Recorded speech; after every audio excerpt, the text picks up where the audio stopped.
Welcome into another edition of the Davison Igbinosun Show, presented by the College Corner. I'm Neil McCready. That is freshman cornerback Davison Igbinosun, now a college football veteran. He's played a game. He's old hat now. He's old. He's just like a veteran. No more rookie talk for him. Right. We'll talk about his first game, day of first for him, a big day for his family. We'll talk about just some stuff from the weekend. And we'll get to all that in just a minute. First, I want to tell you this show always brought to you by the College Corner. It's your one-stop Rebel shop. 2 locations in the Jackson area. In Ridgeland, the College Corner is next to Fleet Feet. And in Flowood, it's next to Half Shell. If you don't live in Jackson, it's okay. You can go to collegecornerstore.com, and you can find them on Facebook and Instagram as well. So whether you are tailgating in Oxford this weekend when Central Arkansas comes to town, or whether you're home gating with friends and family, College Corner has you covered for game day. They have the largest selection of Rebel gear in Central Mississippi. Again, that's collegecornerstore.com. Davison, how are you? I'm good, Neil. How are you?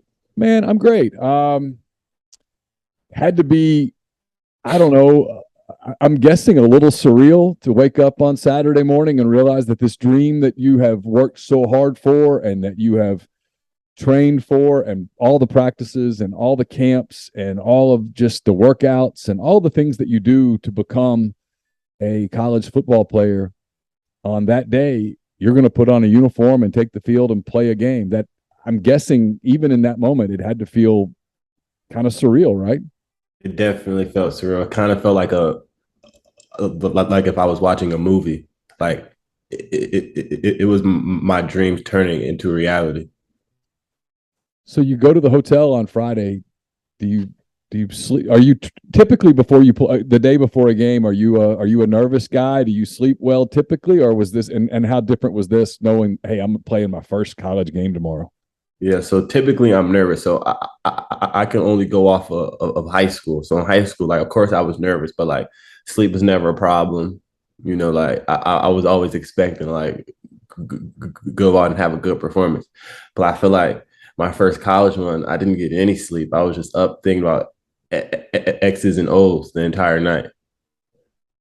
So you wake up, start getting ready. I know for a lot of guys, and for you, you and I were talking, I guess, on Sunday briefly, and I didn't know whether you had come for a visit and seen a game and all of that stuff. That was your first Walk of Champions. Take me through, like, the bus, and you get off and you see the crowd and all of that stuff, and I mean, I know you're new here, but you're one of the more recognizable guys on the team. I mean, you were a high level recruit. People were so excited to get you. You've got your own show already as a freshman. I mean, there's a lot there. What was just that whole Walk of Champions experience like? It was unbelievable. I just saw tons of people. Like, I'm stepping off that bus. I just felt locked in and ready to go. Just seeing all those people. Do people recognize you yet? Were people screaming your name as you're walking down the walk? They were. I guess so. We get to the game. You guys warmed up inside the Manning Center. You didn't take the field until it was time to take the field. Mm-hmm. Just those minutes walking down that tunnel before you run out onto the field the first time. What was felt like helicopters in your stomach, or were you pretty calm by then?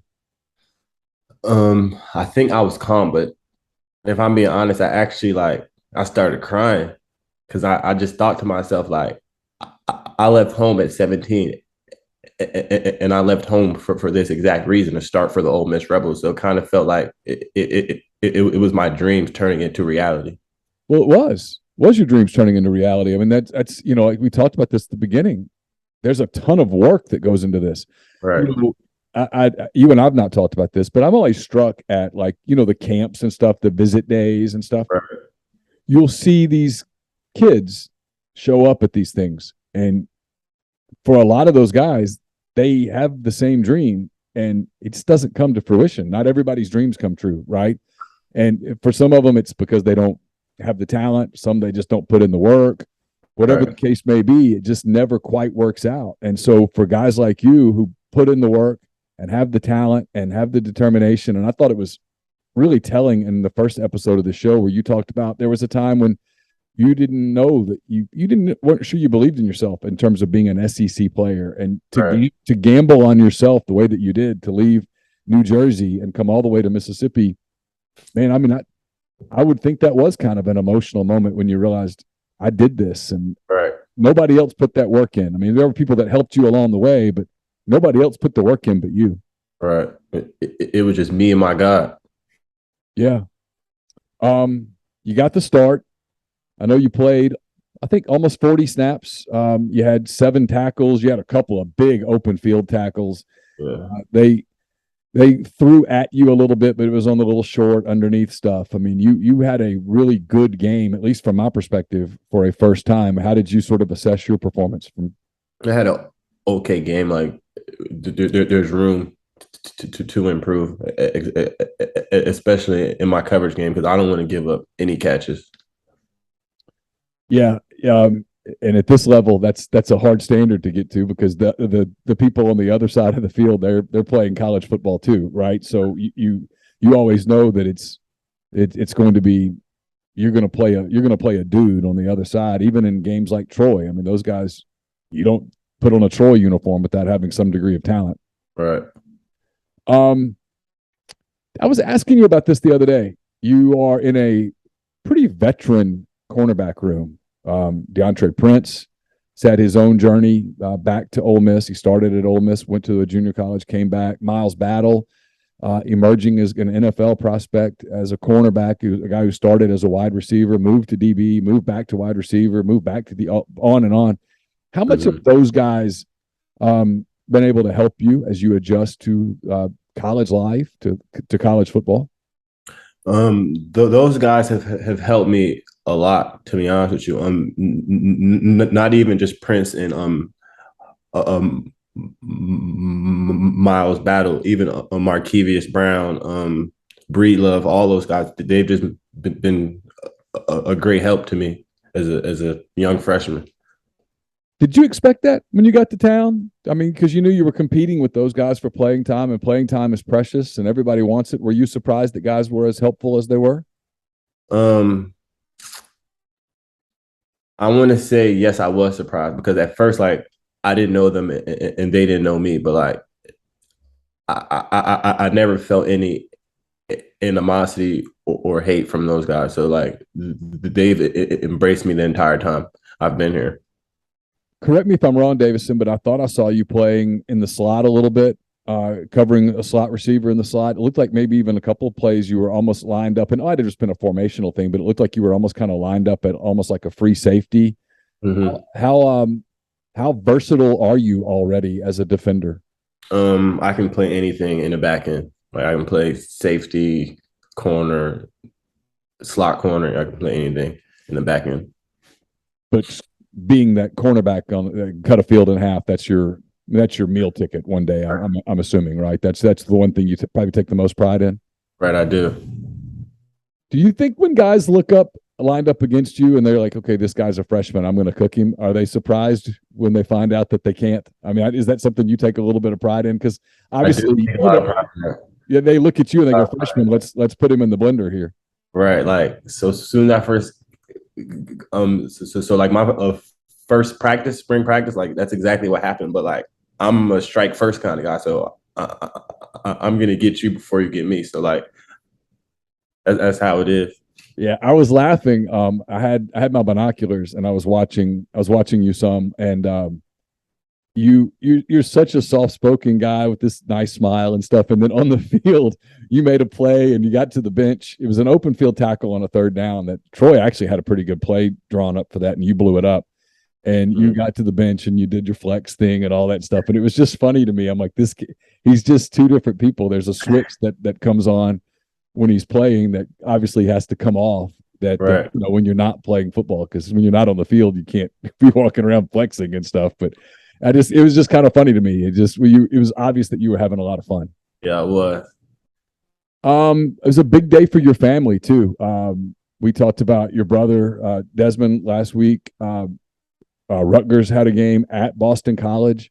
Yeah. They were an underdog. I'm mad at myself because I'm in a picks competition with Tyler Siskey, and one of the games that I had penciled to pick was Rutgers plus the points, and I didn't do it. I'm mad at myself. But they go to Boston College. They win the game. He played 67 snaps, had, I think, 7 or 8 tackles.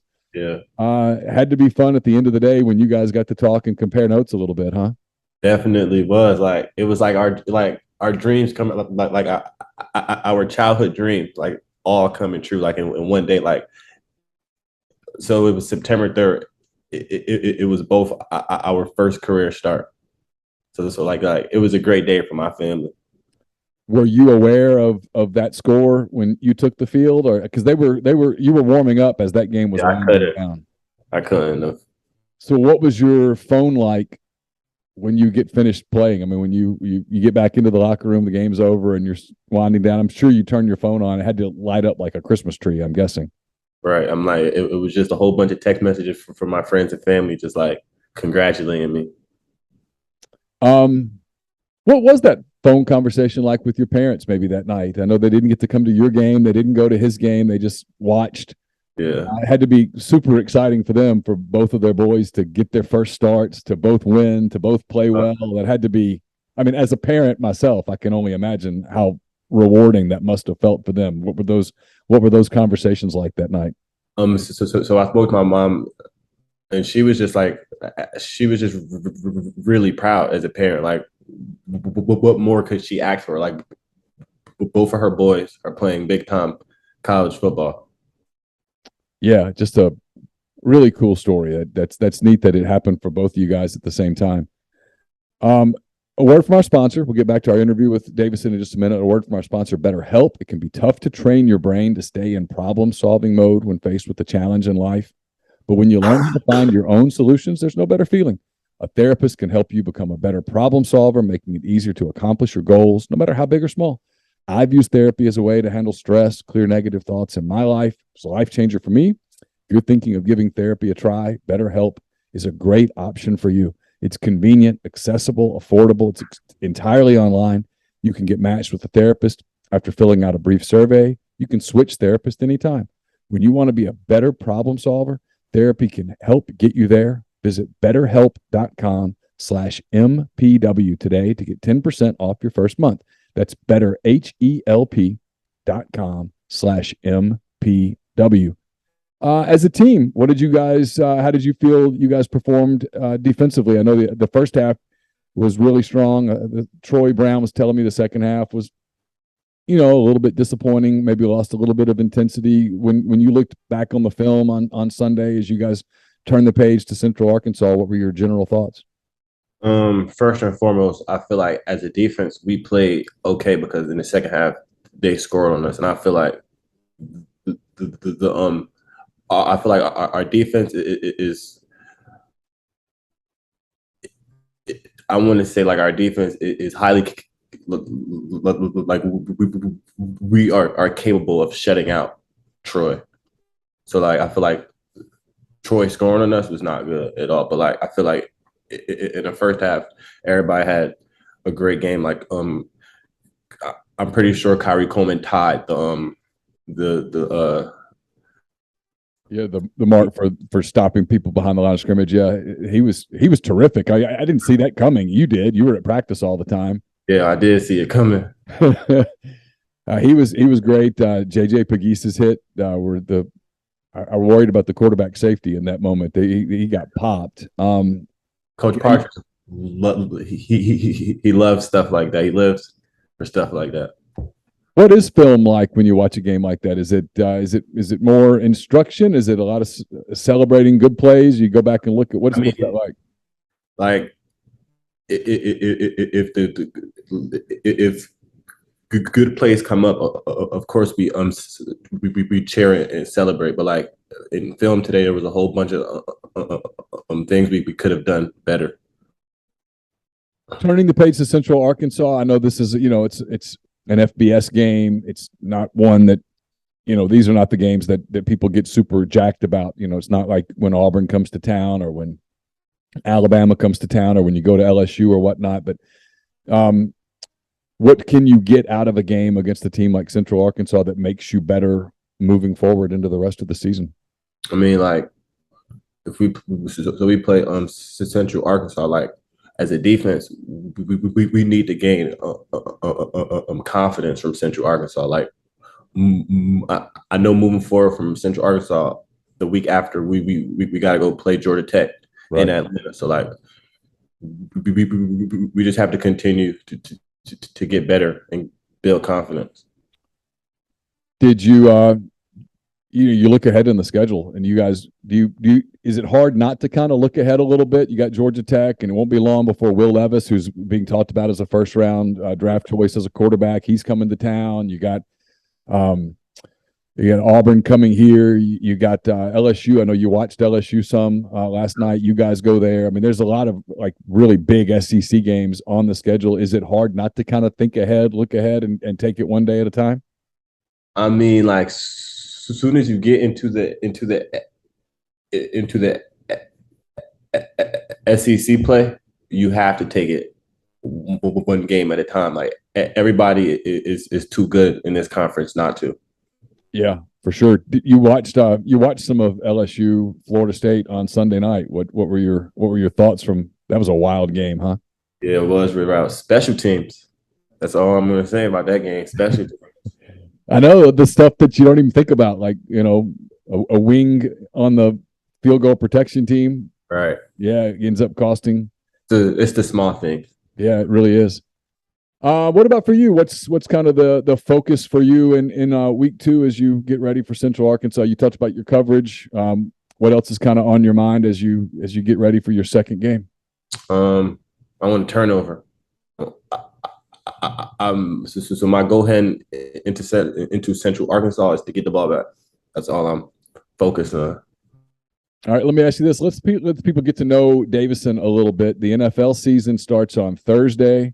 You got the Rams, the Bills kicking things off on Thursday night. I know that's the ultimate dream is to play in that league. Who's your team there in Jersey? Are you an Eagles fan? Are you Giants, Jets? What's your team up there? I like the Baltimore Ravens. I like Lamar Jackson. All right, so you're a Ravens fan. I'm a Bengals fan. We're in the same division. Tell me what you think happens in the AFC North this year between those two teams. I think Lamar Jackson is going to have a strong year, strong showing. The defense is going to stop Jamar Chase and all those guys on their offense. What NFL guys do you, or if any, I don't know, do you watch any NFL guys to look for tips, to look for just to kind of model your game after? Is there any people that I think we talked about this a little bit in week 1, but who are some just multiple guys maybe around the league, or do you ever watch receivers on the other side to be like, okay, how would I guard a guy like Jamar Chase? Do you break the game down to that degree when you watch an NFL game, or do you just sit and just kind of watch the ball and relax? No, I watch cornerbacks and wide receivers battle the entire game if I'm ever just watching football. So like a guy that I look to in the league a lot is Jalen Ramsey. Yeah, he'll play Thursday night against Buffalo. When you watch a guy like Chase with Cincinnati, receivers like that, those elite wide receivers that are starting to really make noise in the league, do you, I don't know if fantasize is the right word, do you daydream about one day being locked up against them, getting your shot at them? I do. Like me being me being the kind of football player that I am, I want that matchup. Let me ask you about another freshman on your team. A lot of people were talking about you, and a lot of people were talking about Quinshon Judkins, who had a big game in his debut. I assume you guys have crossed paths a little in scrimmages or such, where you've had to try to at least thud him at the very least. Lane Kiffin was talking about how he runs angry. What's the scouting report on Quinshon from the defensive perspective? Quinshon is a beast. Q is a beast. Like I knew Q was a beast the very first spring scrimmage. I saw the way that he was running the football, and I said I never saw anybody do that. Like he runs angry. Like you don't want to tackle him. Yeah, he's terrific. You guys, Ole Miss fans, are in for a treat being able to kind of watch you guys grow up as freshmen. You guys both look like super impactful players for in college football for a long time to come. All right, we'll wrap it up there. I know you've had a busy Monday. You guys had a little bit of a later start for practice. You got Ole Miss and Central Arkansas 6 p.m. on Saturday afternoon, and then like Davison was saying, after that, when we reconvene next week, be ready for the first road trip of his college career, the first road trip of the season, as Ole Miss heads to Georgia Tech for a non-league game there in Atlanta. And we're brought to you by the College Corner. They make this show possible. 2 locations in the Jackson area, one in Ridgeland, one in Flowood. You can also go to collegecornerstore.com. Plus, you can find them on Facebook and Instagram, the largest selection of Rebel gear in Central Mississippi. So that does it for this edition of the Davison Igbinosun Show. Davison, thanks for the time. Of course, yeah.